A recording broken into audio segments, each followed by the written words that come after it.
use those legendary Pokemon, and also some of those balance teams. So as we take a look at our players to watch, I think these are going to be names that you are very familiar with. One, Wolf Glick, world champion from 2016, as well as multi-international champion from NAIC, as well as EUIC. So he's definitely somebody that we've been keeping our eyes on. Yuma Kinagawa also joins the international champion list as the international champion from the Latin America International Championships just a couple of months ago. And another multi-time international champion, Marco Silva from Italy, the strongest region in the world right now for the Pokemon video game, and he's at the helm there with an international championship win from just this last season. I think one of the most memorable moments was Wolfie's speech last year. I always get it wrong, but it's like, but it wasn't enough. Yeah, exactly. I mean, it's the fact that he's the EUIC reigning champion, I think that's also a reason why there are so many eyes on him right now. But, you know, that's not the only games that we're featuring here, and I know you've got some really great players ahead of us, too. Yeah, Pokemon Go, like I said, the largest tournament we've had so far, and we have some of the biggest superstars attending here. We also play in a special format as well. If you've been playing the Go Bell League at home, you probably have seen these Pokemon and the format we were playing in as well. If you take a look at the players that we have world champions, we have international champions. Let's start off with Beelzeboy on the left, our 2025 world champion from India. We don't see these players as much from that region, but he's here to show us all. Reminder that the last two world champions have been from the APAC region, so I have high expectations here. And then second, we have Patuman, top 3 at 3 international championships in a row, and second place at the last world championships. Patuman is the kind of player that can say, I am here only for first place. If you know, he might actually have said something like that. And you know what? He is the kind of player that can do that. And then the third player that we have here, Nighttime Clasher, the last LEIC champion. The LEIC was also played in a special format for Pokemon Go. Usually at the regional championships, we played this in the Open Grade League, but now we have restricted formats. And Nighttime Clasher, the thing about Nighttime Clasher is he's from North America. He doesn't win championships there, he wins them out of region. And that makes it extra scary for the Europe International Championship. I mean, listen, sometimes it's all about that growth mindset, and also when your back is against a wall in unfamiliar territory, Absolutely. right? But what do they like feed you guys on the Go side?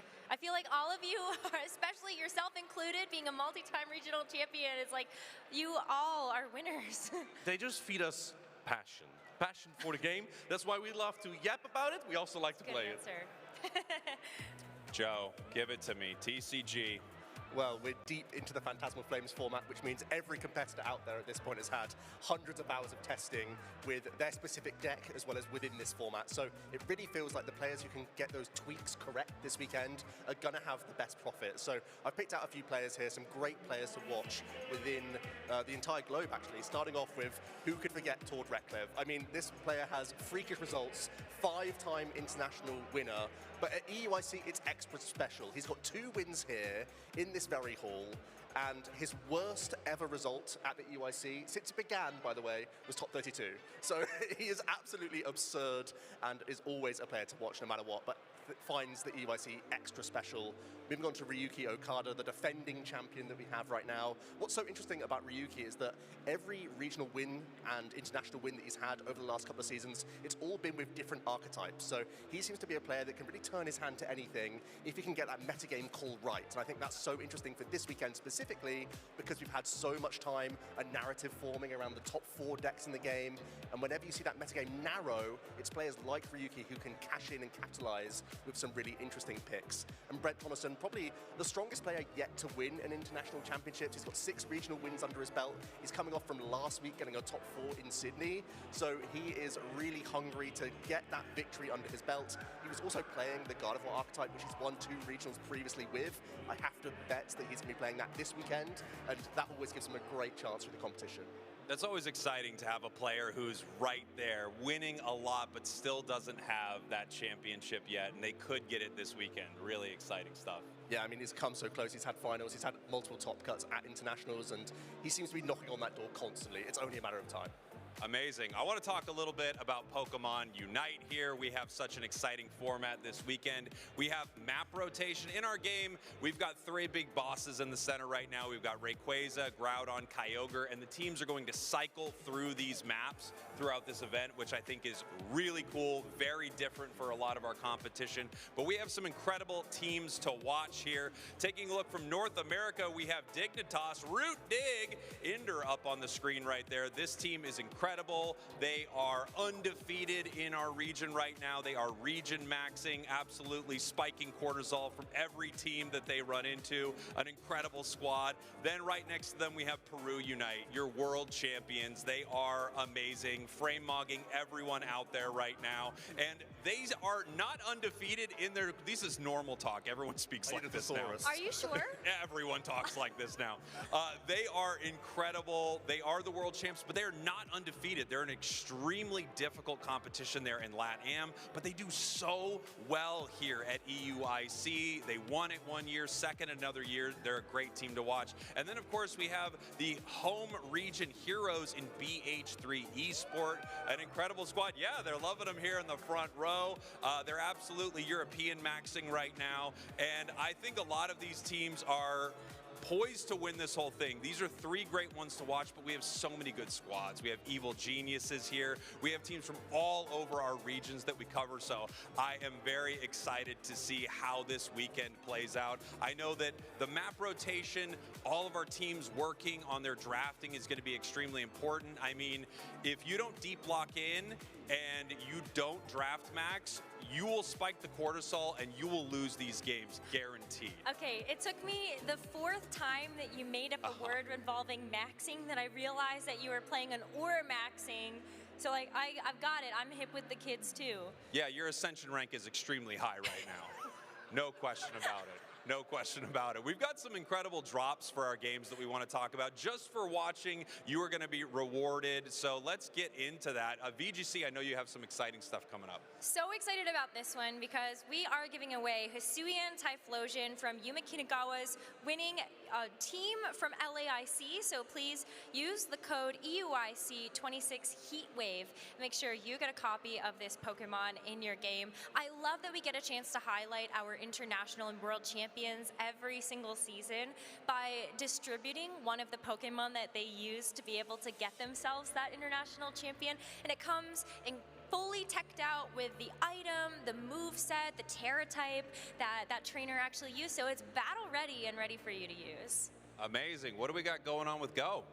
Yeah, for Pokemon Go, if you watch 30 minutes on the Pokemon Go channel, you get many items. Amongst them is an Elite Charge Gem, a pretty rare item that you can use on your Pokemon to get a legacy attack. But you won't need it for this Dugong, inspired by the win of Nighttime Clasher at the LAIC. This Dugong comes with the Charge Stack Isoint. You don't want to miss out on that. This is a legacy Charge Stack you otherwise would need to use that Elite Charge Gem. You don't need to do that now. And this Pokemon has been a staple in PvP for a long time, and it will be for a much longer time as well. Amazing. And I know you've got some great stuff for TCG. Honestly, I'm pretty envious. These are some incredible drops. We're absolutely spoiled if you're going to be watching the TCG. There's so many reasons to already, but straight away you can pick up some Ascended Heroes boosters as well, using EUIC 26 Ascended Heroes. This is the new set just on the horizon, where there's a lot of different cards coming out. Some really interesting Mega Evolution Pokemon, as well as that Pokepad, my favorite trainer, that's going to be really taking over the game over the next couple of years, honestly. So get yourself on the ladder, get testing that new format straight away. Make sure you start picking up some Ascended Heroes boosters. That's the first one on the list, but I've got plenty more for you to get your hands on as well. You can also start improving your looks. You can get your jacket on, you can get your new deck box, your new sleeves, your coin. You can kit it out with the fantastic Mega Charizard X. Amazing flex for your accounts. Watch and earn those Twitch drops throughout the entire stream, and you're going to be treated really nicely. And then my personal 2 picks for this tournament are going to be this N Zoroark EX and the Marnie's Grimmsnarl EX. I think they're kind of on the fringes right now. They're not going to be the most popular picks in the room, but I think they have really good metagame placement. So these are ones to watch this weekend, but they also vastly improve in the Ascended Heroes metagame as well because of those new inclusions. The Grimmsnarl archetype gains an extra 10 hit points on a snow run, which is great. Ends Zoroark gains an Ends Zekrom that can attack with as well. So if you get those cards, get those special illustration rares, which look so good, they're also going to put you in good stead for next format.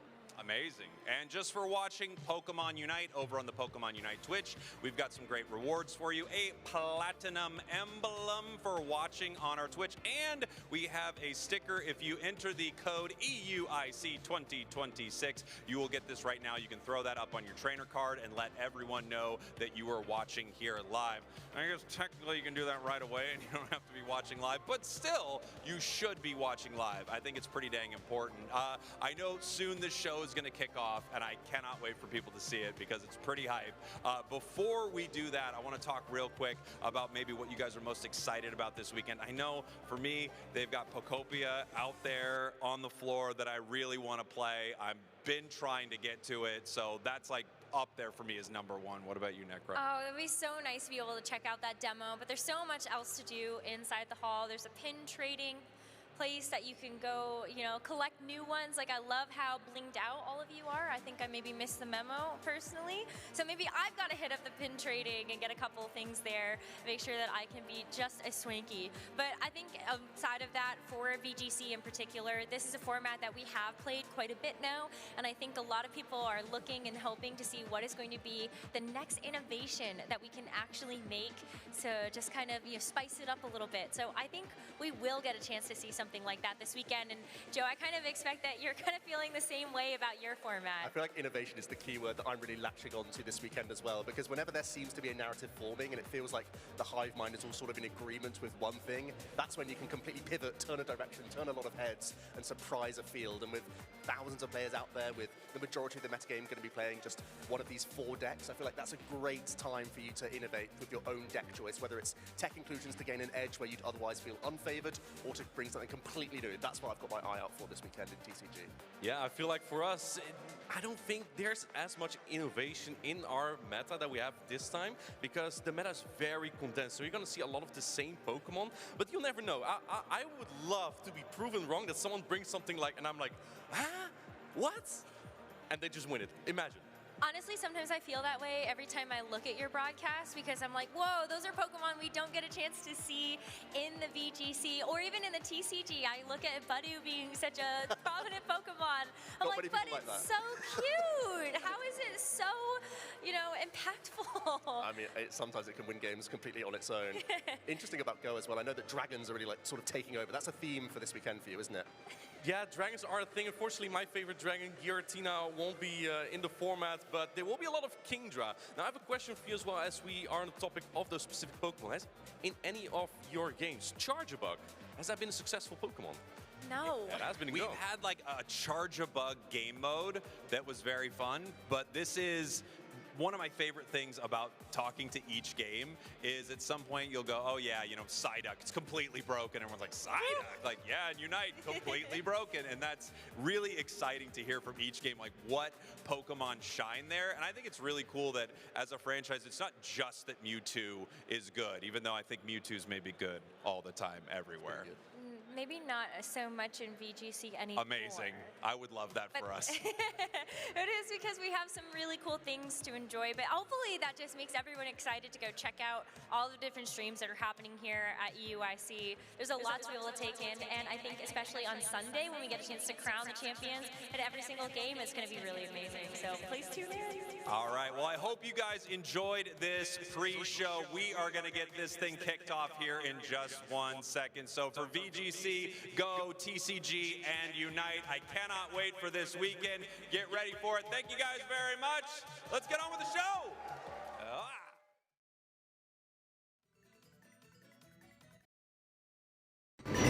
Bom dia, chat! Peraí, só um minutinho.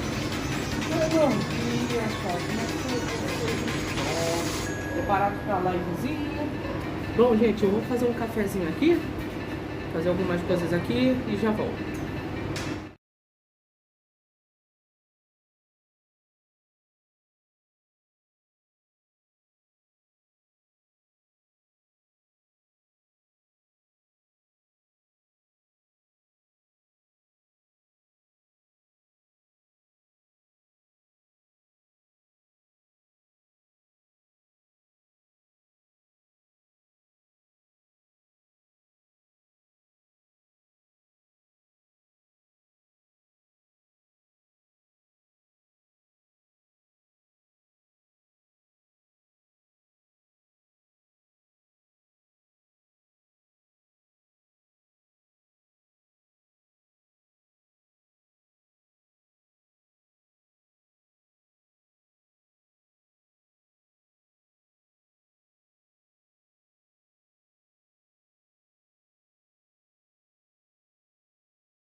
Estamos aqui no primeiro dia aqui Internacional de Londres.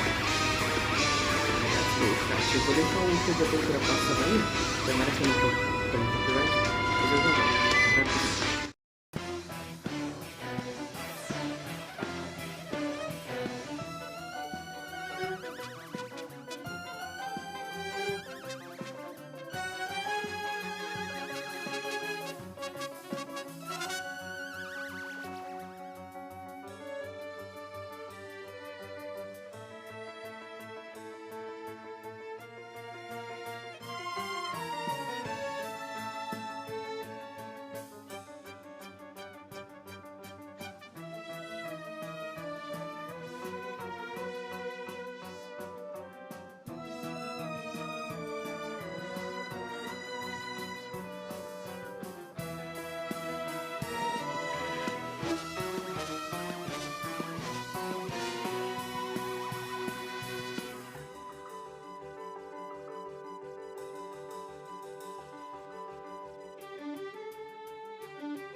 Good morning, Pokemon trainers, and welcome to the 2026 Pokemon European International Championships!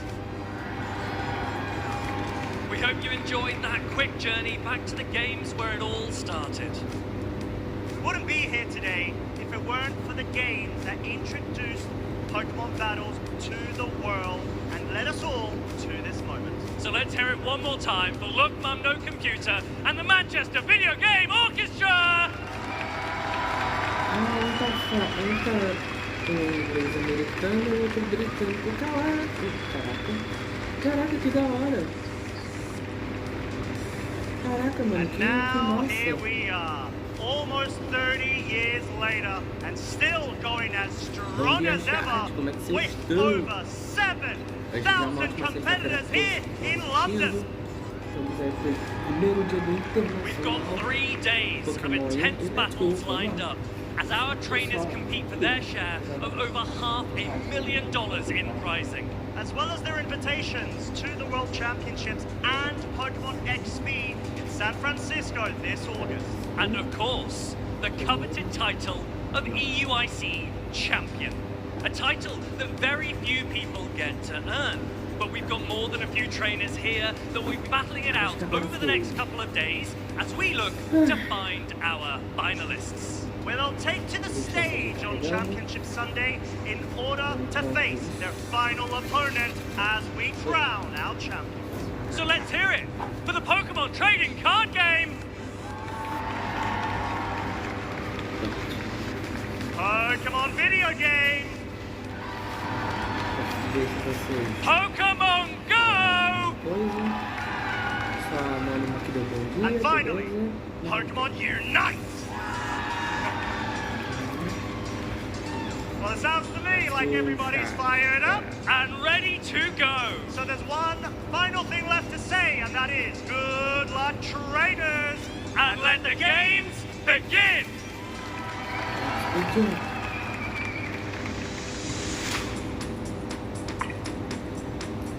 Ok. Tô vendo um negócio aqui, então eu já volto, rapidinho, tá? Até mais. Welcome to the 2026 Pokemon European International Championships. We're back in London, where thousands of the world's best trainers have come to battle for the title of EUIC Champion.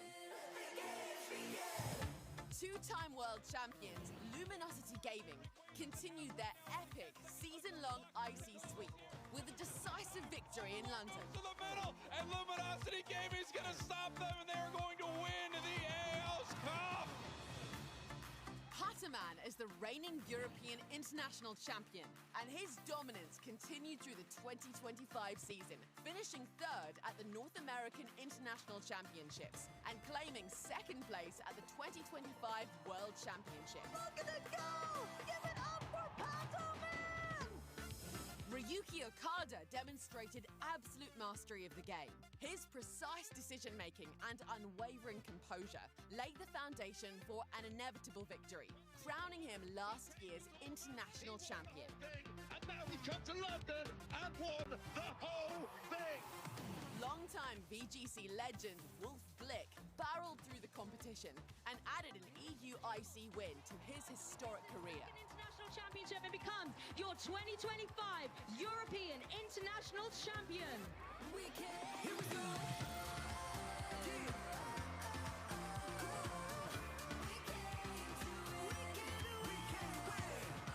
Welcome to the 2026 Pokemon European International Championships.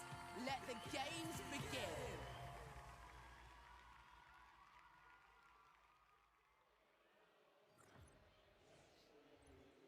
Indeed, we are ready for the games to begin here at the largest international championship that we've... Lovely.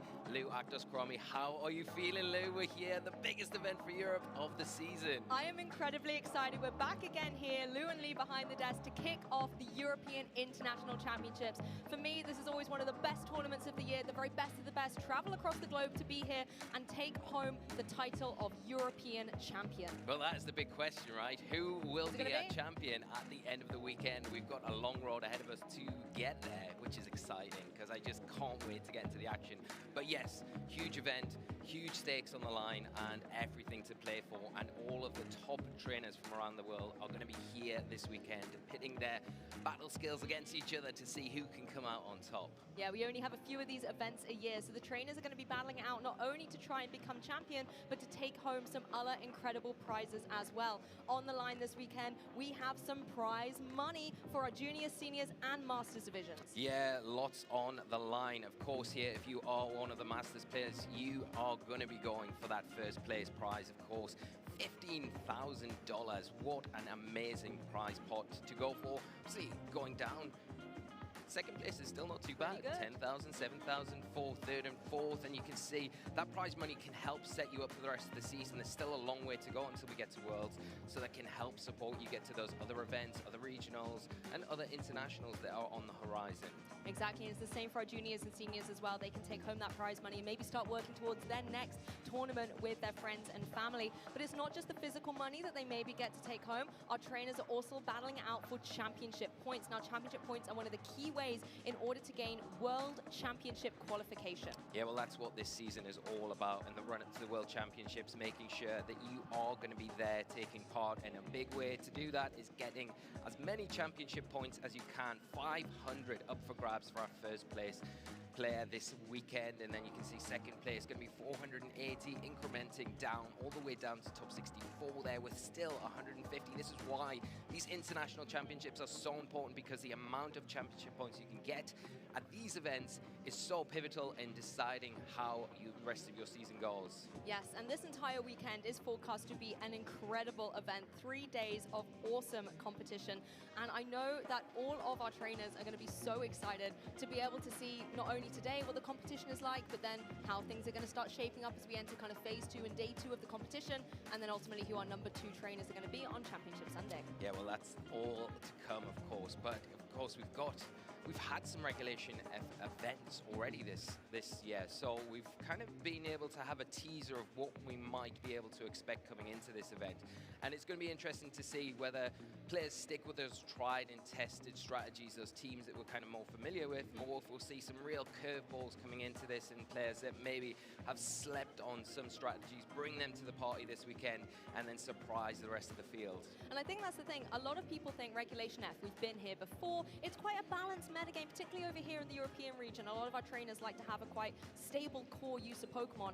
But just because you think you might have cracked the code or solved the format doesn't mean that you're going to already have an easy path to becoming champion. When we've looked at some of the other regions around the world, they're throwing in a few choice options in there as well. So I think a format that maybe looks a little linear is going to actually curve off in loads of different directions. Yeah, and I think the nice thing about that sort of thing in a format where it is kind of stable, we kind of know what probably are the better teams that players will be leaning into. Well, that opens doors where you say, well, this is what we can expect. So maybe this real niche pick here can work against those standard teams that we see, and that's where the surprise comes in. And it's a kind of common narrative that we see at these big events where players will make those maybe micro decisions, those niche little changes like we saw with Wolf last year for Life Orb Coridon, and that coming to play and really taking the tournament by storm and bringing him the championship home.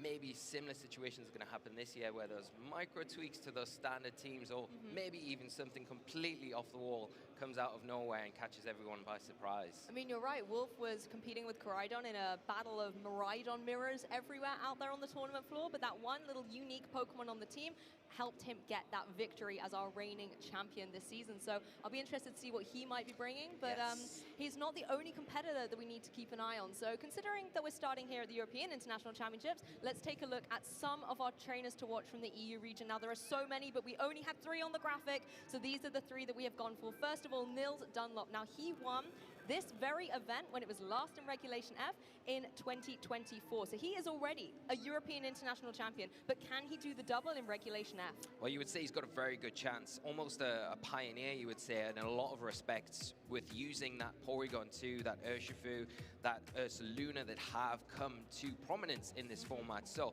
very familiar with that. Didn't play an exact team recently when we had the Birmingham Regionals, but had a decent enough finish, made it into day 2, playing a slightly different team, Roaring Moon, Landorus, something similar to what we saw Kerry in NA have a lot of success with and win the regional over there. And then we can move on, Marco Silva. What can we say about Marco? I mean, what a coveted player Marco is. Coming into this tournament hasn't been the kindest for Marco. We look at the other international championships that we have around the world, and Marco has had those incredible finishes, wins as well, but EU just seems to be that sticking block for Marco where they haven't had that really big finish yet. I think top tier 32 is their best finish at this event, so I think that's something on Marco's checklist where he's probably looking and saying, I need to come in, I want to make a big mark and do well this weekend. I I mean, that's the thing, Marco Silva, we could talk about all day long, and to be able to say that your best result in an international was a top 32 is already incredible. But when you pair it up against the other internationals we've had, the previous Oceania International Championships, well, he won that. The Latin America International Championships, he's won that twice. North American International Championships, he's been in the grand final last year. The only one he hasn't reached a grand final of, maybe even taking the title, is the European International Championship. So he is hungry for it, definitely one to watch. But our final trainer on this graphic is Tiati Masu, a trainer who over the past year, particularly in the European region, was just popping up left, right and center in regionals and internationals. And he's a trainer that I think a lot of trainers are rooting behind to take this title this year. Yeah, Tiati, one of those new kind of breakout trainers. It's really putting their own stamp on the European circuit and doing it in such a really unique fashion as well. I think like Marco, Tiati played the Birmingham Regional, had a very respectable finish there, piloting a very kind of standard looking team, like we've seen that Raging Bull balance core, and performing very well with it. It'll be interesting to see if they bring that to this event this weekend, because in some grassroots tournaments as well recently, Team has had a lot of success winning some of those as well, with a bit of a more unorthodox 6 that they use compared to that Raging Bull balance. But an incredible player, definitely one to watch out for, and has had some remarkable finishes in the last couple of seasons. Yeah, definitely looking forward to seeing all 3 of these trainers, but there are plenty of other names to keep an eye on as well. Taking a look at the European leaderboards, a lot of familiar faces on here. Eric Rios, already another European international champion previously. Simone Sanvito there as well in 15th place, has also won this exact tournament before. These are incredible competitors. Eduardo Cunha, number 1 on our leaderboard right now, is a previous world champion.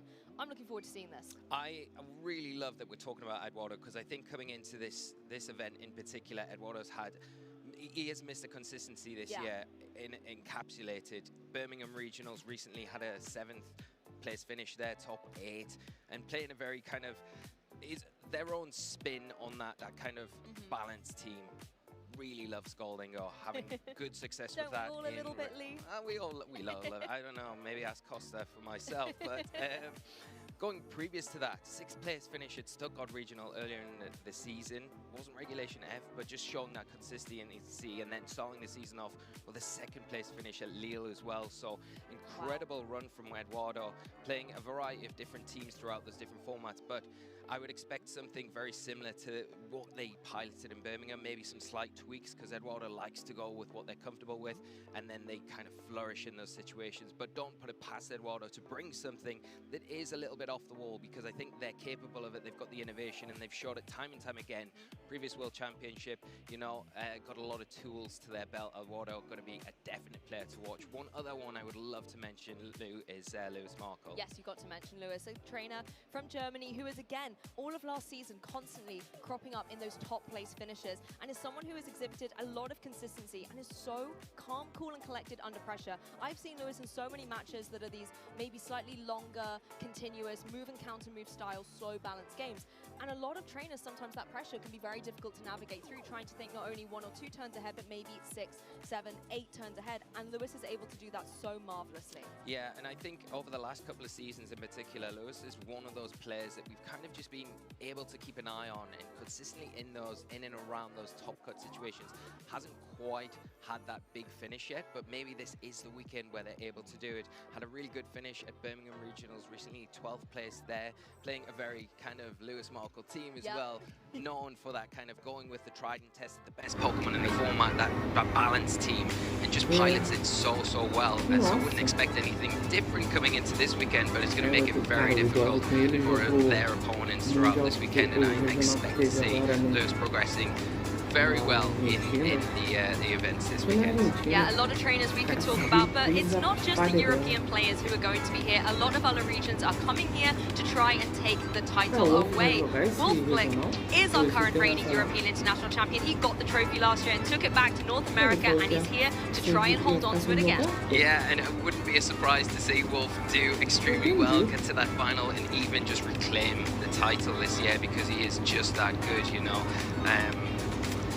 I don't really know where to start with Wolf, because the accolades that Wolf has are just incredible. He is definitely one of the best players that we've ever had in any of our seasons, and always going to be one of the top players to watch out for. Obviously has good experience in Regulation F as well, having some really strong results when the format first kind of was conceived the first time around, and hasn't really had much to do in competitive tournaments recently. Took a little In break. the past had a break, but maybe when we have seen Wolf take breaks before, it's paid dividends and coming back in refreshed. I think it was Toronto last year, right? Yeah. He took a little break beforehand, came back to a first regional since his break and won the whole thing. So potentially we're going to see that same mastery come through from Wolf. And as you said, he's won so many tournaments. He's won World Championships, he's won International Championships, Regionals, Nationals, Players' Cup. There's literally nothing this man hasn't won. But can he win a double EUIC back-to-back years? I've got to think as well that I feel like one thing that we'll probably want coming into this event is taking that title home with them again this time around. And we look back at EUIC 2024, with the last time Regulation F was at this event, and Wolf had a very strong finish that year, top 16, 13th finish overall, and playing a very kind of meta game, influential 6 as well, that has been and still is quite a popular combination of Pokemon now, with that Tornadus, the Landorus, Incineroar, Fluttermane, Amogus, and that Urshifu as well. Choice Scarf Urshifu was the option there. So whether or not we'll see that coming into this weekend, it could be quite strong, because I don't know how well prepared players are adapting for that iteration of Urshifu over the Mystic Water or maybe a Life Orb variant. Yes, exactly. So Wolf, I think we've already established, definitely a trainer to keep an eye on. But in the middle of the graphic there, again, Paul Chua, another veteran of BGC. He's been around for years and has consistently had so many incredible finishes. Lots of incredible success, particularly on the international stage as well. Yeah, and coming off a second place position at the Toronto Regionals recently, I mean, that sets you up perfectly coming into one of these big events here. Paul Chua, 6-time regional champion, I think, only being surpassed by a player like Wolf, so it just shows what the caliber of player that Paul is. 10 is just madness, it's like a planned number, Yeah. I want to win 10, get double digits. Yeah, are we going to stop there, or are we going to go on more? But I'm sure Paul is looking for more and more than capable of doing that. Amazing player overall, and generally one of those players we are always seeing in those top cuts. Obviously has won this event previously in previous seasons, so knows what it is all about coming here to London and having what it takes to go all the way. Be interesting to see if Paul's made any iterations from that team that he had so much success with in Toronto, or whether they're changing up completely and coming up with something a little bit different. But yeah, just generally one of the real joy to watch Paul when he is playing in such a top player. Exactly. Both these veterans, however, are sharing this display with Carrie Deratona, a trainer who more recently has been making waves of success, the current Toronto regional champion. Carrie's been a trainer that, over on the NA side of things, we're constantly hearing his name out there in the top pairings, top usage, and being able to see that he finally got that regional win so early on coming into this tournament, he's got to be a favourite to take it all. Yeah, and that finals in Toronto was against Paul Chua, and I mean, it was so one-sided. No disrespect to Paul in that match, but I mean, Carrie just played that game incredibly well. Everything aligned. Dominant game won from Carrie, and just a phenomenal performance, and what a breakout event to kind of come in and just claim that first title. It was just awesome to see.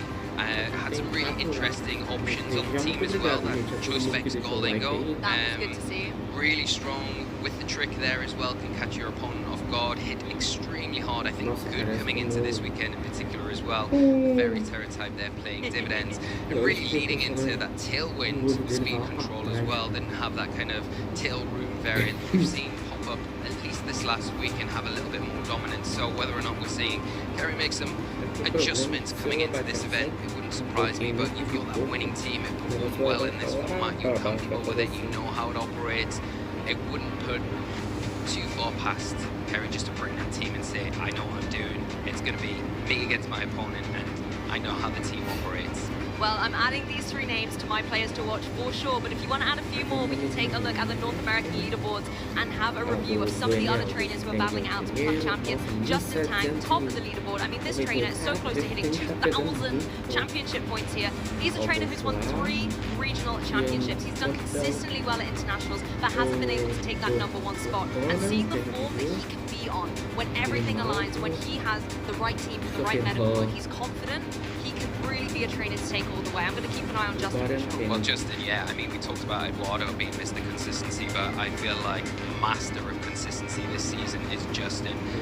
What a season Justin is having. 4th place at Toronto recently, 6th place at Latin America International Championships, 7th place at Las Vegas, 5th place at Pittsburgh, Monterrey at the start of the season, 3rd place. I mean, that consistency is not seen very often, especially to that high standard. And Justin is having an incredible season, and what a way to top the season off to this point by taking the European International Championships. And I wouldn't put it past Justin. Incredible player, and it'll be great to see what Justin comes into this event with. Again, one of those players that's very good with those balanced teams and can be aggressive at the right time when needed to be, and defensive at the right time. And I just love the playstyle that Justin adapts when he comes into these big events. And now, I think, comfortable with this big stage situation, going to feel good coming in. Hopefully they have a fantastic weekend here.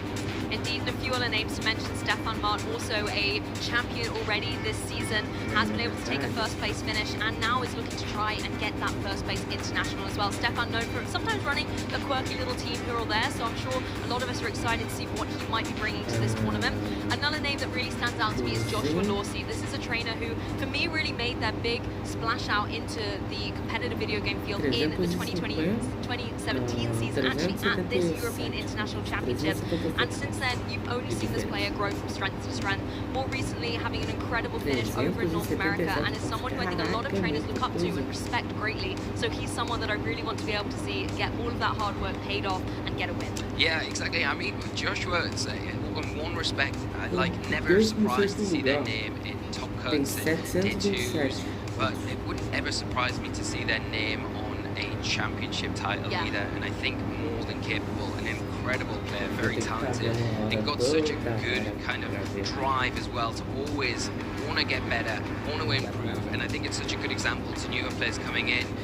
This is the way that you go about it. This is the way you analyze games. This is the way you kind of adapt to formats and push yourself to strive to be better. And Joshua encapsulates that, and I'd love nothing more to see Joshua win and take the title this weekend, because I think another player that is more than capable of doing that has proven it time after time. It's just they haven't gone over that final finish line yet, and that's all they need to do. Maybe this weekend is the time to do it. Well, you've had a look at the trainers and the things that they are competing for, but you viewers at home, not only do you get to watch all of the incredible Pokemon action, but there's something for you as well that you get as a memento for the 2026 European International Championships. Earlier this season, we had our first international, the Latin American International Championships, and Yuma Inugoa won with this Hisuian Typhlosion on his team. It didn't make the strongest appearance in finals, but it was such an integral, inspirational Pokemon that I think nobody had on their bingo card, and you can get one of your very own. Yeah, it was a pivotal Pokemon for Kinagawa in their run to claim that championship, and you can get yours in Pokemon Scarlet and Violet right now. It will be running until Friday the 20th of February, so go into Mystery Gifts, use the code that's on your screen now, which is EUIC, the I is a 1 of course, 26 Heatwave, and you'll be able to claim yourself that glorious Hisuian Typhlosion that Yuma ran in that event. And it does have the partner ribbon as well, so if you would like to have that when you throw the Hisuian Typhlosion out into the field, it will say Yuma Kinagawa's Hisuian Typhlosion, and you know it is that one, yeah. And it's a little piece of competitive video game history that you can have in your game as well. So make sure that you do claim that. It's something that we need to make sure that we do as well. Yes, I've got to make sure to grab that one. Yes, we'll try and remind each other. We'll make it happen. Now that you guys know kind of a little bit more about the tournament here, maybe some of you are new for the first time tuning in. If so, welcome. And maybe you're asking, what is this competitive video game about? How do we play? How does it work? Well, check out this format video and you'll be all clued up. Let's dive into the format for Pokemon VGC at the 2026 Pokemon European International Championships. Trainers have traveled far and wide to compete for their share of over $500,000 in prizes and the ultimate title of Pokemon VGC EUIC Champion. The competition takes place over 3 days, battling head-to-head in a best-of-3 Swiss round format with open team sheets.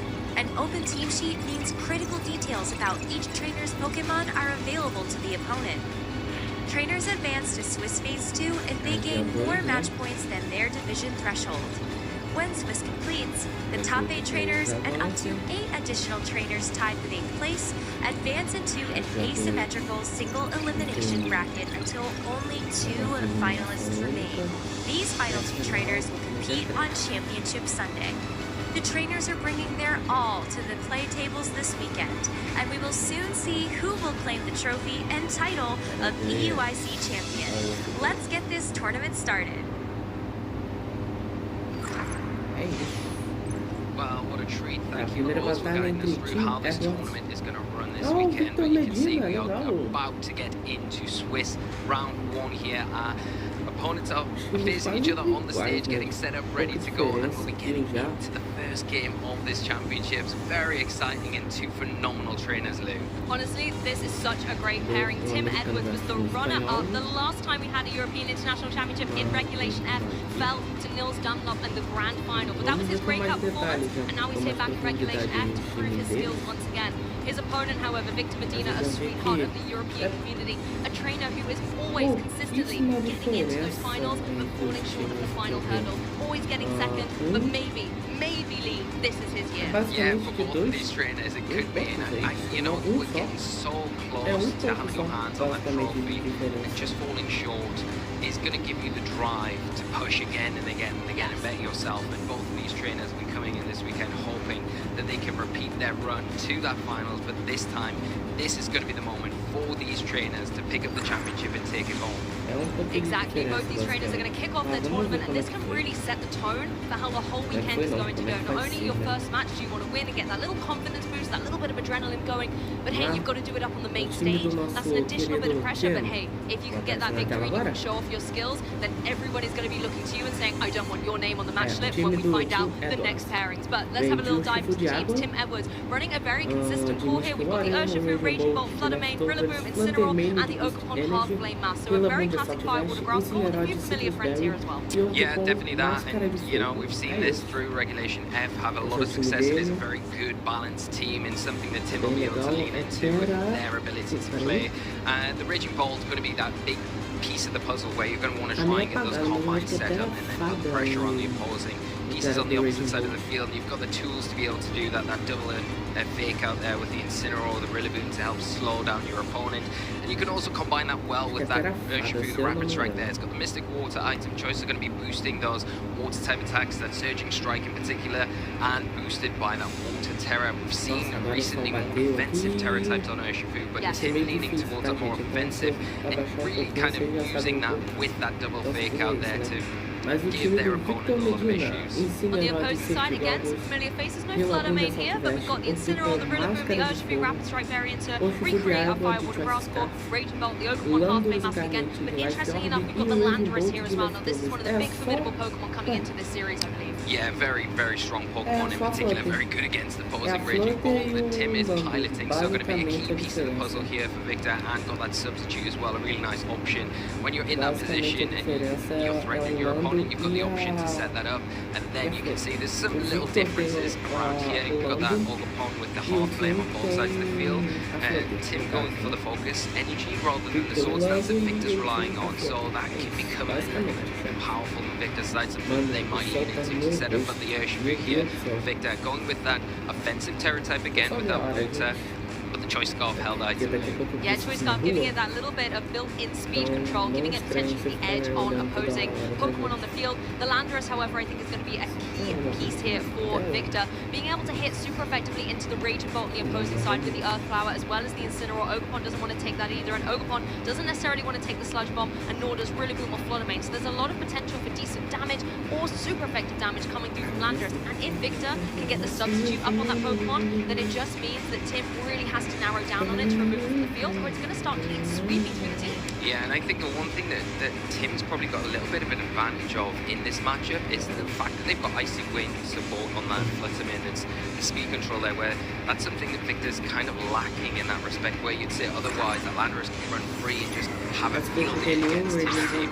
Well, trainers, if you're not excited, get excited. It's time to kick off Swiss round 1 here at EUIC, and we have got the Raging Bolt and the Incineroar out on the field for Victor Medina, and for Tim Edwards, the Rillaboom and the Urshifu. Intimidate's coming down. That's something Tim does does not want to see, but thankfully Urshifu has a trick up its sleeve with its ability. Yeah, that's true. That Intimidate from the Incineroar from Victor's side, really useful onto these physical attackers. The Urshifu going to put a bit of pressure onto that Incineroar, especially when it's paired up with the fake out from that Rillaboom. So something that Victor might want to adjust here to take it out of harm's way and preserve that Intimidate for later. But the Raging Ball in a nice position. It probably is a bit fake out fodder right now, but if it is left alone, it's got the opportunity to put pressure on that Urshifu or even get one of those really important Calm Mind set up.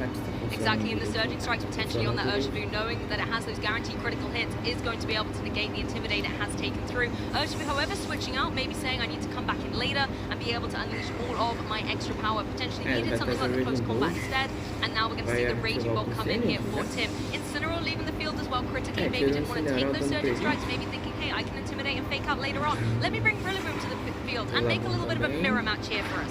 Yeah, just a fake out here from the Rillaboom on Tim's side. Quite rightly wanting to prevent any sort of setup or damage coming out. Gives that nice protection to the Raging Ball that's come in on Tim's side of the field. So we've got an identical mirror on both sides of the field. The one thing that Victor's got in their back pocket is an active fake out now, so they can prevent that Raging Ball on Tim's side from moving this turn. It then opens the door for your Raging Ball to potentially get that Calm Mind off. Or just a big, powerful Dragon type attack into the opposing target. One thing you have to watch out for is the Rillaboom on Tim's side. It has got access to that high horsepower, so will hit for super effective damage. But are you inclined to maybe go for that terrestrialization here, go for that fairy terror typing to get rid of that Dragon threat and that ground threat? Well, there goes the fake out on Victor's side as the Rillaboom on Tim's side decides to switch out here. This is what we see constantly from these pivoting pals, the Rillaboom and the Incineroar, leaving the field to come back in and keep that fake out pressure live on the board. We're going to see the Flutter Mane join the field though, however. This is, I think, in a nice position to start threatening the opposing Raging Ball with something like a Moon Blast in this next turn, or start changing up the pace of speed with that Icy Wind that you mentioned earlier. Protosynthesis joining the field, so it will be this speed investment onto this Flutter Mane as the Raging Ball on the opposing side is now able to go for that Calm Mind. It couldn't do it in the first turn, but now Victor is able to utilize it, so it gets a boost to its special attack and critically its special defense. This could be huge in the face of this Flutter Mane. Yeah, it's nice for Victor to be able to get that off the opportunity early on in this game, especially a good adjustment from Tim here to get that Flutter Mane out on board. It's a really good check most of the time too. That Raging Ball is going to be able to threaten with those big powerful Moon Blasts. And it's also got access to Taunt as well. Interestingly, Tim running that. So if you want to prevent the Raging Ball from setting up even further, you've got the option there. And you also prevent it from protecting, which can maybe benefit your own Raging Ball that's on the field now. It probably wants to try and catch up, but have you got the space to do that? I think Tim has the ability to maybe terrestrialize to get around a potential Dragon type attack that could come in here. But committing to it so early on in this kind of really slow-paced game might not be something that Tim's comfortable to do right now. Critically, the Flutter Mane switches out, so it will lose its Protosynthesis boost here. It is naturally quite speedy anyway, so it may not be too instrumental into the next couple of turns. As that terrestrialization that you have mentioned, Lee, has come on, the Sparks are already flying out there on the stage. As it drops that Dragon weakness, it's now the Fairy type is going to be completely immune to anything the opposing Raging Ball wants to throw its way in terms of a Dragon Pulse. But on the opposing side, it looks like Raging Ball got the same memo, and it is also turning into a Fairy type here, Lee. Yeah, it's you're going to take a step, I'm coming with you. This is exactly what we're normally likely to see to get around those Dragon threats here. Rillaboom going for that Wood Hammer, suspecting big damage into that Flutter Mane that now switched out into the Rillaboom, taking out really comfortably here. And Tim playing catch up here is that Calm Mind coming out. Can Victor capitalize though on their Calm Mind that they've already set up that turn before? Now this is where you really have to play detective. You have to be so cognizant of all the moves and counter moves on the field. Keep an eye on those Calm Minds. That's 2 now for Victor, 1 for Tim. So we know that that Raging Ball is a +2 special defense. A lot of the special attacks that might come through from the Flutter Mane in the back are going to be doing minimal damage, particularly now it's that Fairy type. It looks like Victor could be setting up this Raging Ball for an end game sweep. Yeah, it could be. And I think the one thing that you've got to look at with Victor is the fact that they do have an Incineroar on this side of the field with that party shot. That is one way to kind of neutralize those Calm Mind boosts. You can reduce that special attack stat and kind of keep it in check, whereas for Tim, they don't really have the ability to do the same thing, which is maybe something that Victor can really lean into. You've got to be careful with that, but the Rillaboom now has taken a little bit of damage on Tim's side. Might be susceptible to going down to a +2 Dragon Pulse that Victor's Raging Ball has got.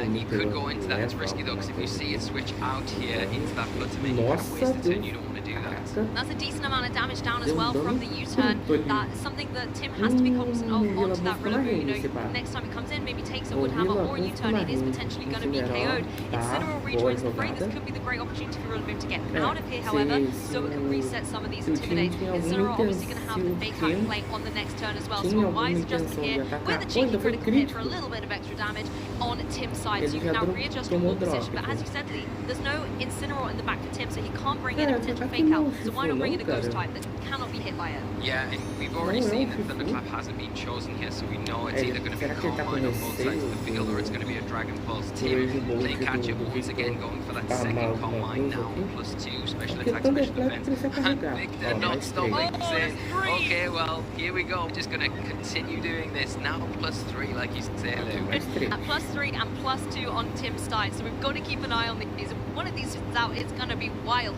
but I'm pretty sure our trainers want to keep them in play. Yeah, and the nice thing about the Fluttermane is now it can come in, it's got access to Thunderwave, which you can really utilise. That might not be really important for the speed tiering here, because you can see the Rillaboom outspeed Raging Bolt anyway, which the Pimples get off the field and have that nice pivot, but the fact is that you can stop it in its tracks. The chance of it being fully paralysed if you can land the shot aí, sei lá, pra sair de graça. Especially because this Raging Bolt on Victor's side is starting to get really quite scary. Things like the Rillaboom when it comes back in, all that Exactly, and the Raging Bolt now is going to go for the protect, changing things up a little bit, going a bit defensive, not wanting to take any unnecessary damage at this point. As the Thundermane comes through with the Thunder Wave, now that it has lost its electric typing, it is going to be vulnerable to having its speed lowered and potential chance of paralysis. Raging Bolt, however, on Tim's side, blinks first, goes for the Dragon Pulse, not enough to get a KO, as Incineroar can retaliate with the Flare Blitz. Fluttermane put down into the orange zone, a little bit of recoil, I think will be able to KO that Incineroar. So, Victor, down the Pokemon, but honestly, that Raging Bolt in fine force right now. Yeah, it is, and it was a nice survival there in the Incineroar, really close to be able to get that damage onto the Fluttermane. I don't think Victor minds the Incineroar going down here because it opens the door for the Rillaboom to come onto the field. The Grassy Train's just ended, so it's a perfect time to set that up again. And you've got access to Grassy Glide. Now, that might be enough to pick up the Fluttermane from the range that it's in. It is pretty good defensively, though. We've seen it take that Flare Blitz pretty comfortably from the Incineroar, so whether or not the Grassy Glide's going to have enough in the tank to take it down, I don't know, because you want to remove it before it gets the opportunity to get that Thunder Wave that Tim's kind of going for onto the Raging Bolt on Victor's side. So if you can protect that with a Grassy Glide knockout, it means that you've got a bit of a freer time going forward. And the thing with the Thunder Wave as well is because it's a status move, you can't fool Victor to a potential Thunderclap coming through from the Raging Bolt either. So unless the Raging Bolt wants to try for a double protect, you don't want to switch it out of you, Victor. You want to keep all of those precious boosts on it at the moment. Fluttermane might indeed be able to find its mark down unless, as you said, Lee, the Rillaboom is going to be able to get in its way. Yeah, that's it. And I think it's all going to come down to which Raging Bolt falls first. If you lose your Raging Bolt, then you probably lost this match. So it's all about protecting that Pokemon as you go forward. Both trainers at the moment got the tools to be able to do that. We see Fluttermane is feeling threatened, so Rillaboom doing his job from Victor's side and switching out this next zone.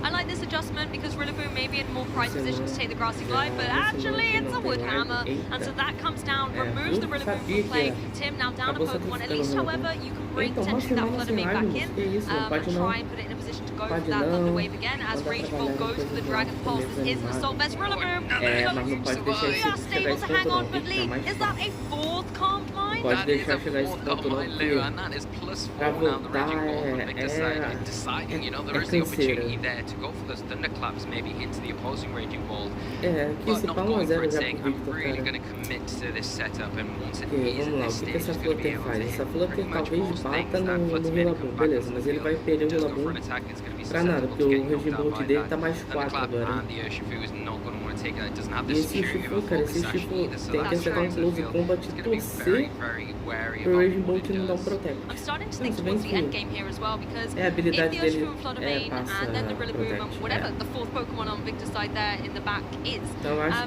goes down, then you're in a position where you've got Raging Bolt versus Raging Bolt. They can't touch each other with the Dragon Pulse either because they're very tight. It's going to come down to a lot of Thunderclaps going about. Yeah, it really is, isn't it? You would think maybe Victor has got that Landorus in the back of it at this moment. I would think Calm Minds get stacked up, the less effective that becomes. Now the Fluttermane kind of forced out to the field almost in this situation where the Rillaboom's so low health, but the Fluttermane has to kind of hold it back. If it doesn't, it's going to take sem live, né? Tem isso também. Mas é aquilo, moço. Se as coisas do off derem certo e forem pra live, tá injustificável, pelo menos. Victor expects that and goes for a protect here on the Raging Bolt, then you kind of waste your turn and lose your Fluttermane for nothing. That's true. Fluttermane could try and remove the Rillaboom from play because, as you said, you don't want Rillaboom to go for a Grassy Glide into the Urshifu when it rejoins the field. It looks like it's rejoining the field quicker than I was expecting. If this is going to be the Woodhammer or the Grassy Glide coming down into what was the Fluttermane, Urshifu is not going to appreciate that at all. No, but you've got the Thunderclap as well from Tim that could come out onto that Rillaboom, but it is a Grassy Glide, expecting that maybe. And the Thunderclap double up, here we go. Look how much damage that actually did. That was a huge chunk into the opposing Raging Bolt as the Dragon Pulse comes through to finally finish off that Rillaboom. So we now will be forced to see the final Pokemon for Victor. I agree with you. I think it could indeed be that Landorus, and it will be in a position where it can maybe pressure into that Raging Bolt with a Sludge Bomb. At the same time, Landorus does not want to see an Urshifu on the field. So, in a way, Tim has put this Pokemon into a great position. The issue is Thunderclap. Yeah, the Thunderclap is an issue, but it's not the Landorus. So this changes the dynamics completely here. The Ogerpon is going to be susceptible to those Dragon Pulses in particular. Not so susceptible to the Thunderclap, but puts on a lot of pressure on that Urshifu. And the nice thing that this Ogerpon has is got access to Grassy Glide. Now that Grassy Terrain's on the field, it is going to be hitting a lot harder than the Rillaboom in all respects. So that Urshifu now is going to be in a horrible position where it cannot really take advantage of the Aqua Jet to supersede the Thunderclap that's coming out of Victor's Raging Bolt. It is going to be susceptible to getting just picked off quite easily from this Ogerpon. Yeah, Ogerpon, a great adjustment coming in here. Does give a few more options where you can potentially, you know, have that spiky shield as well to maybe try and get some damage down from a physical attack coming through from the Urshifu. But critically, like you say, utilizing that grassy terrain that's still in play. I'm not surprised Urshifu's going for the detect. That's possibly what I would want to do as well if I was in this position. As Raging Bolt just shows no fear and says, hey, I'm facing down against my opponent. That opposing Raging Bolt, I'm going to Thunderclap it. I'm going to follow up with the Ivy Cudgel. And hey, who wanted a Thunderclap mirror anyway? I certainly didn't, says Victor Medina, and he gets rid of that Raging Bolt. That is a great turn here from Victor because expecting the protect from the Urshifu. It's so heavily threatened, knowing that Tim knows that the Grassy Glide's there. I need to prioritize the Raging Bolt. That is going to attack, no doubt. Doubling up into it and getting the knockout is huge here. We said which Raging Bolt falls first. It's probably going to mean that the other player's going to win this match, and it's looking very likely now.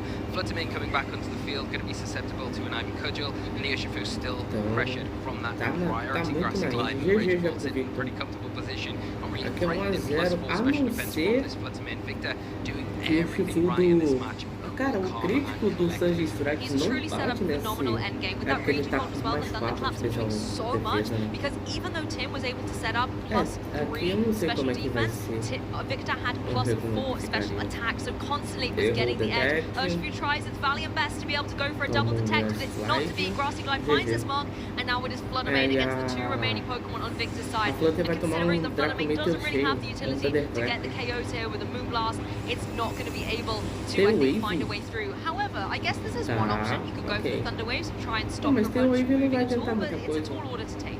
Yeah, it is, and I mean, the Raging Bolt is in that really awkward position against the Fluttermane. Why it's normally quite good against it is if the Fluttermane has got those non-attacking moves, you can kind of just keep going for those, and you can't utilize your Thunderclap then, and well, the Dragon Pulse, you're immune to that, so the Raging Bolt kind of sitting there, so if you can remove that Ogerpon, there is maybe a slight chance to come back into this one. It is very slight, but you can see here, I think Victor's done a remarkable job in that Ogerpon in the end game. Was an extremely smart pick.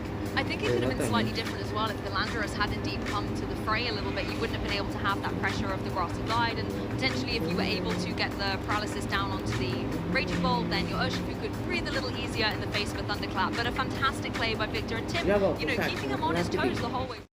You know, matching those Calm Minds, but Victor, I think, very early on, having that fake-out pressure with the Rillaboom switched in from turn 1 meant that he was always 1 Calm Mind ahead.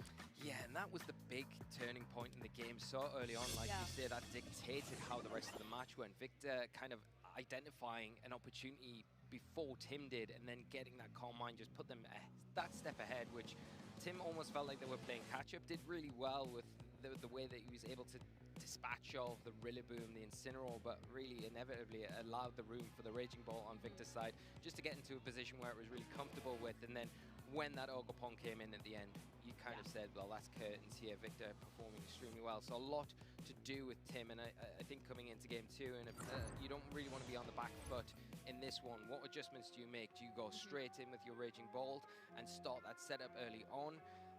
You can go for that, and I think if you kind of try and keep pace at least, you're in a better position than you might have been in that game 1. It can be so difficult though, particularly with these balanced mirror style games. It is feeling a little bit like a detective mystery where you're looking at the end and thinking, right, where were all the pieces in play that I missed along the way? And as you said, pretty much that turn 1, making the switch, bringing in that Rillaboom, having the fake out advantage meant that Victor constantly was working towards that end game from his advantage. Tim was then playing on the back foot. So when his own Raging Bolt went down, you could see how Victor had set that up right from chapter 1. Yeah, and I think, you know, the Fluttermane is really pivotal for Tim to lean into in this match. I think with the Thunder Wave, the Taunt in particular, you do have a way to stop that Raging Bolt. So I think you need to look at that as an option coming into this game. But completely different change-up from Victor, Lou. Exactly. I mean, one way to stop the Raging Bolt is that Landorus, so it is out in the leads with that Rillaboom. On the opposing side for Tim, however, Raging Bolt is back with Rillaboom by its side. Yeah, now we've got the Landorus here. It is putting instant pressure onto that Raging Bolt on Tim's side, but you do have that fake out of your Tim to prevent it from attacking this turn, which is nice, but then do you contest with the fake out situation that you've got from both the Rillaboons here, maybe protect your non-attacking Pokemon and then pivot out your Rillaboon to have a little bit more positioning going into game 2, but the problem is doing that, leaving that Raging Bolt unchecked, it does give it the opportunity to get a Calm Mind, and Calm Minds are really valuable against something like Landorus that relies on that special attack more than a physical attack. And Raging Bolt doesn't want to fall victim to a fake out and then a potential Earth Power coming through as well. So I think a wise Protect could be coming through. An adaptation though on Tim's side, going to be bringing in the Incineroar. Not only do you then have the fake out on the next turn, but you do get to throw the Intimidate down against that Rillaboom. Raging Bolt does indeed go defensive here. Early doors in game 2, going for the Protect as Rillaboom is actually going for the fake out into that partner slot, trying to go down into the opposing Rillaboom as Landorus sets up the substitute. This could potentially spell disaster in the end game because now you have to worry.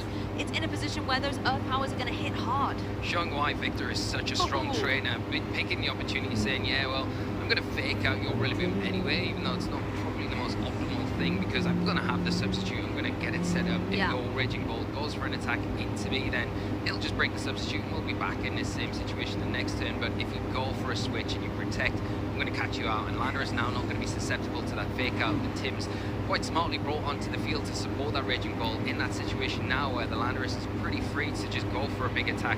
Go for a Sludge Bomb if you detect the Terastallization on the Raging Bolt or a big powerful Earth Power. Enough to force that Raging Bolt off the field. I mean, all of game 1 we saw the Raging Bolts being completely resilient on the field. They stayed there so stoic, whereas now it's been forced off because of that Landorus hiding behind the little substitute. Landorus is able to now go for this Earth Power. Rillaboom able to eat that up much better. You still have to contend with the potential Sludge Bomb the next turn. Rillaboom adding insult to injury to the Rillaboom on Tim's side with that U-turn follow-up as well. So Victor not only in the dominant position, but switching up the board state as well. Yeah, and it's really important for Tim here to get rid of that substitute on that Landorus because you want it to be susceptible to attacks this next turn round. You can't go for a parting shot here, which will bypass the substitute. A lot of the special attack, more importantly, making things not be as threatened as they currently are, and I think that's a good plan. But then if you go for that, then you're leaving that substitute intact, and it's having a bit of a free ride than you wanted to. I do like the adaptation by Tim to bring this Incineroar though to this game because it does give you a lot more utility with fake out, and critically, as you said, the parting shot can still be in play even when the substitute is on the field. So a nice adjustment here on Tim. You can now bring in a potential Pokemon like the Raging Bolt again, maybe start going for those Calm Minds and setting up if the Rillaboom can find a way to keep the Landorus in check. Yeah, and the interesting thing, even though you've taken that special attack drop, the one trump card that Victor's got in their back pocket now is going to be the Terastallization. Terra Poison will boost the power of Sludge Bomb, and a lot of things on Tim's team do not want to take a Sludge Bomb. In particular, if that Raging Bolt is forced to go for the Terastallization, becomes susceptible to that move.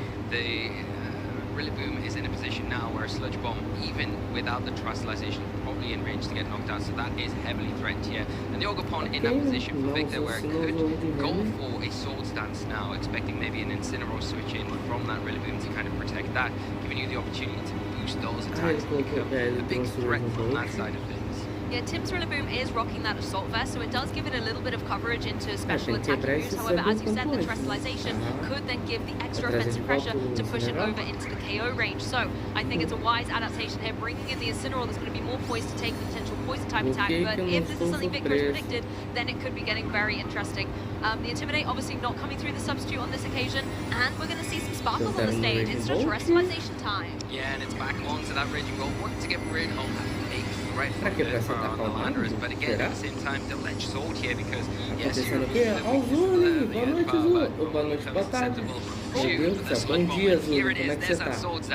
That's the thing, Ogopon's like, it's not all about Landorus, guys, okay? I've got my Sword Dance up high, my attack is going to be raised. Landorus is going to go for that Earth Power, so a good Terrestrialization, but still so much damage coming through. Raging Bolt at least has the flexibility to go for this Calm Mind. Yeah, the problem is as well now, the Landorus substitute is still there. It's still there. You are in that position where you are not able to fake it out. If you're Tim, you want to pivot in these fake out partner. Foi o que? No começo de janeiro que eu fiz o regional lá de Birmingham, que também foi em Londres, né? Querendo ou não. We've already talked about it. If it goes for the Terrestrialization, boost that move even further. Raging Ball in a very uncomfortable position. You need to remove that substitute, but can you ignore the Ogopon's just got that Sword Stance instead of it sitting on +1? The Intimidate came in, dropped it one stage, but you set yourself up 2 stages, so you're still hitting very hard, and now you don't have that Dragon typing to get around the Ivy Cudgel attack. That's very true. Both the Pokemon on Victor's side in formidable positions. Even though Tim has put in work to give some detrimental effects with the Parting Shot, with the Intimidate, there's still always an answer that Victor has for all of these questions. Well, looks like Terrestrialization is also going to come through on Victor's side now. It looks like it's going to be onto that Landorus as it popped out the substitute just before. It is taking on that Poison type. This not only gives us some defensive capabilities, but critically, Sludge Bomb is going to be boosted. Yeah, and that Parting Shot is not going to matter so much with that boost from the Poison Terrestrialization, but expecting an attack to come into that angle. The protecting of the Raging Ball, kind of preserving it for one more turn, but here we go. Expecting a switch in a passive play from Tim. Victor saying, yeah, if you go for that, I'm going to punish it even more. Sword Stance once again, +3 Ogopon. Honestly, what a window of opportunity for this Ogopon. Victor going, okay, maybe there's the Protect and the Sludge Bomb isn't going to really work, so how can I still get the most out of this turn? Oh, Ogopon, go for another Sword Stance. Put yourself at +3. Yeah, it's scary, but the one thing the Landorus is going to be susceptible to now is that Thunderclap, so you have the ability to go Thunderclap, get rid of that substitute, but at the cost of taking a Sludge Bomb, have you got enough attack to take that Sludge Bomb? That's going to be the question. Not only that, you're going to be taking neutral damage from the Grassy Glide, the Grassy Drain still on the field, you're going to be taking huge damage from the Ivy Cudgel, +3, so that alone is going to be putting enough pressure on. You can't ignore one target on Victor's side, you kind of have to control him. Got the resources to do that right now. It feels very stretched in this situation. That's the thing, if you're Tim right now, who do you target? Which is the greatest threat that you need to alleviate? And this is what we were saying about this balance game. You don't just have to think about the board state now, you have to think about it towards the end game. All of these little pieces add up to such a good climax at the end of these matches. Rillaboom goes for the fake hands, the Ogopon saying we're not going to mess around with all these sword stances. Instead, we're going to find our target on the Landorus. Now, who is it choosing? Because Landorus can do decent damage, amazing damage into both, but it chooses the Raging Bolt. It's not able to get the KO, meaning Raging Bolt is in a position where it can go for this Dragon Pulse. It can finally find a way to break through this substitute. Yeah, we'll get rid of it eventually. That's great, but is it maybe one step too late now? Because now the Raging Ball has survived. It's taken a lot of damage for its troubles though, and now that Grassy Glide. It's all about this Grassy Terrain. Is it going to stay in effect? Because you do have the option to go for that priority attack into the Raging Ball. Raging Bolt quite easily, but like you said, Rillaboom not in a great position. Ele tá mais 2, né, com o Calm Mind aqui. Very strong into that. The Já não tem mais terreno. So there'll be no recovery, no priority Grassy Glide at least this turn, but the one thing the Ogopon's still got in its back pocket along with that Landorus is they have the natural speed advantage against both of them from Victor's side threatening. Entra, mas você perde todo o buff que você tem do Raging Bolt. Tirar o Rillaboom, o Raging Bolt cai aqui do mesmo jeito. Tem que torcer pra Double Protect se pá. And the other risk is that you save him going for a Thunderclap here, and then Victor suspecting that and setting up another substitute. Conseguiu o Double Protect well, nesse it looks like it's a round. Protect from Raging Bolt, so maybe there is an opening Não, for Double another Protect não.